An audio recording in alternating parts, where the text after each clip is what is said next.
O le masina le nei o November, e faatāua ai le Movember, i tonu o le kālina le soifua maloloina, po le faatāua o le soifua maloloina o alii ma tamā, men's health.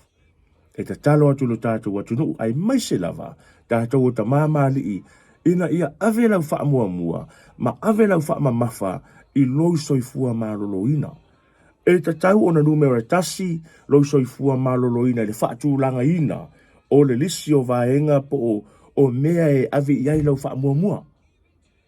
Tamā, a maua e oe le soifua maloloina le lei, a talii, a le lei le vainga o lo soifua maloloina. Uso, e faapena ona le lei fo i tono a inga o e kalesia, ai maise o le leigo o ngā luenga tātou te whaia. O le telo taimi tātou te whapea mai ai.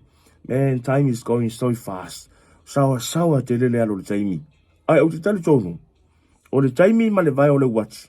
Tu tusa lava le vai o le wati mai le afe tau sanga talu ai. Eo o mai le so, ai o le whalewe lave. Ua sawa te le oa tātou. Ua wha te le vave tātou le soifuanga. Ona o le pisi. O le tele commitments. To tonu a inga. O commitments a whanau le ave o whanau i taalonga ma le tele o tūlanga faapena. O le tele o whalave o commitment tono e kalesia o mafutanga whale nu, mafutanga whale a inga. Ua le maua i se taimi mo oe lava ia. Se taimi panga noa e te nofo ai i lalo, take a pause ma e mawhau le lei i lo soifua maloloina. Mangalo ia te oe ona siaki lo soifua maloloina. Ai sili ai ona ngalo ia te tātou. Se taimi panga noa mo oe malo tātou atua. Prioritize your health and well-being. That's my challenge, and that is my advice for our Samoan and our Pasifika men. Soifua maloloina o e tamā. E faapena foi ona le leile mafutanga to tono la inga maritina ma le whanau. Ia, maua se taimi te talanoa i siau whanau ai maise lava i alii.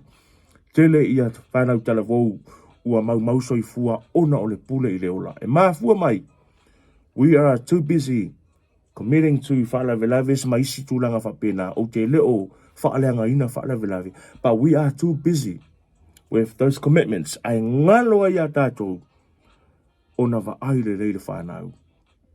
You're missing a lot of, those red flags in the families. Sau le tamai titi nofo i tono le potu wale talanoa. Ua le sau e ai. Ua le maualo na fia. Ua e fesili atu i ai. Pau lava le tali short answers. That's a sign. That's not the son that you raised. Those are early signs of suicide. Tamatina, whaamua. Wa ai le lei i au whanau i ana iau walu tama, to tono la hinga. Wa ai atu lo wai se swinga, o winga o lau tama fo inga le wa sui mai i le mesa iai. Ona e lona ia e iai le whawhitau le lai tupu. E iai le whawhitau le lai tau ave lau tama. There is a problem. There is an issue, a core issue that your son or daughter are carrying, but they're not opening up. It is our job to address that issue. It is our job as parents to sit them down and have a heart-to-heart. Leava fatafata. Fatafata ile fatafata. A heart-to-heart conversation. Let them open up. And for us to hear them, not just to listen, but to hear what they say.